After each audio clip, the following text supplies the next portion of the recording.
Happening day, is it, Mr. Abershaw? Said Mrs. Almond, stood paused in the back door.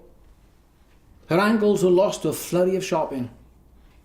Festooned she was, in a bulging tent dress of flowery linen. Now we really disliked Mrs. Almond because she had chins to spare, and she'd waggle them at us whenever we kicked our football into her garden. "Aye," said father, "it is. Mother says so, and so it must be." And he went back to his digging, as was his lot. "Well, don't you go bringing Donald up until I'm back, because I haven't seen him in, such a long time." Well, father cast a knowing glance at us, and he whispered, "Since the first time we dug Donald up, I've never known Mrs. Almond miss a single time."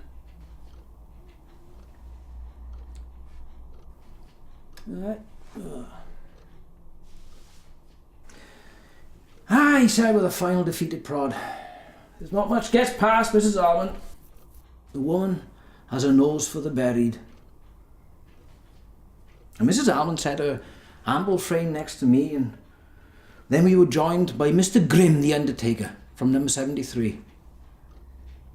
And then Constable Bennett stopped off, obviously from a crime that didn't need to be solved. And then there was Mrs. Wiggins, who we thought was dead.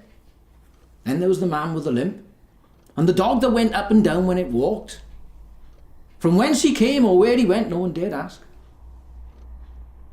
And then came Mr. Lumpkin the mayor, and Reverend likewise, tall and lanky as if he was striving to be near God.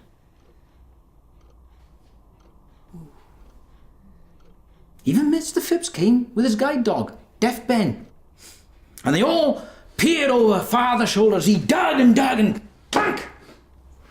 The sound of metal hit in box. And Mrs. Wiggins sang, in musical tones, "Now it's an happening day."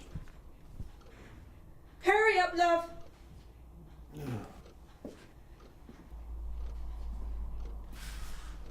"Careful, Mr. Abershaw," cried Mr. Cripps, as father made his way to Donald's earthly home.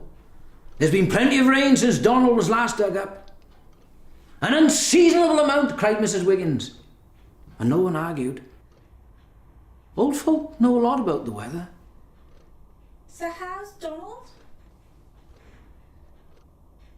Age seems to defy Donald.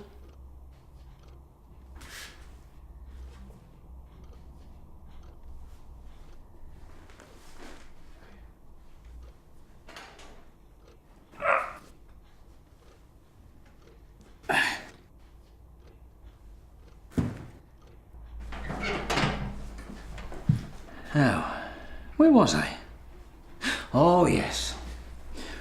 We knew Donald would be fine, sealed from the damp with a dab of wax hither and thither. Father flipped back the lid, and everyone peered inside. A musty smell emanated from Donald. Memories long since past. And it was all there, untouched by the passage of time. Aunt Maud's picture, a vision of seared soot and rubble. Maureen's wedding, and Mother's souvenir Queen's coronation mug and coin.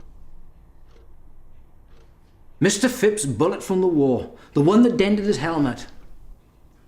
The one that gave him his Tuesday migraines. And all nestled in with Mrs. Wiggins' late husband's artificial leg.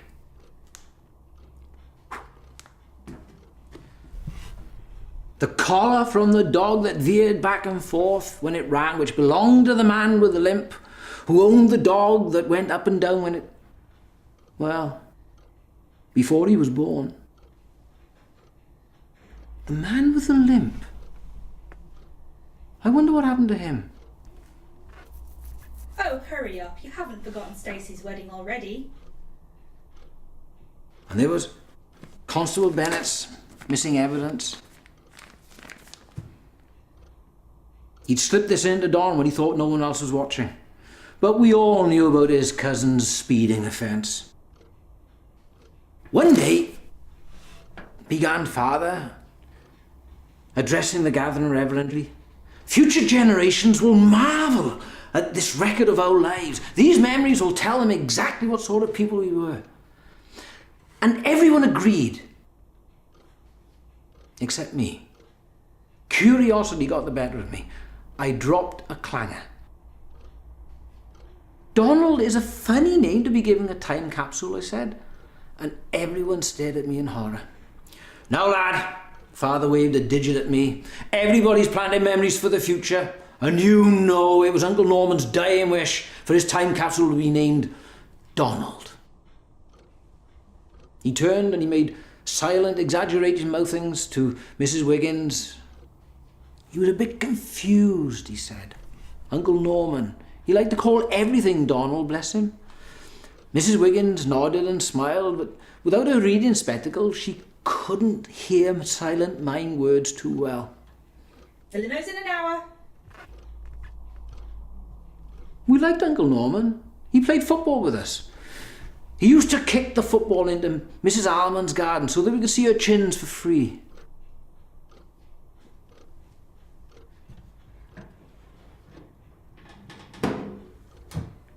I miss Uncle Norman. We haven't dug him up in ages.